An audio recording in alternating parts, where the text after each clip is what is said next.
Using a manual breast pump can be an empowering and convenient option for breastfeeding mothers. Follow these steps to ensure an effective and comfortable experience. 1. Prepare your pump. Start by washing your hands thoroughly. Assemble the pump according to the manufacturer's instructions, ensuring all parts are clean and dry. 2. Find a comfortable space. Choose a quiet, relaxing environment where you can sit comfortably. Use pillows for support if needed. 3. Position the pump. Place the breast shield over your nipple, ensuring it creates a secure seal without discomfort. 4. Begin pumping. Squeeze the handle gently in a rhythmic motion to mimic your baby's natural sucking pattern. Adjust the pressure to your comfort level. 5.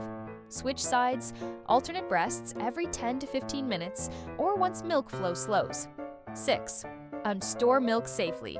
Transfer expressed milk into sterilized storage containers and refrigerate or freeze promptly. By following these steps, you can pump efficiently while maintaining your comfort and milk supply.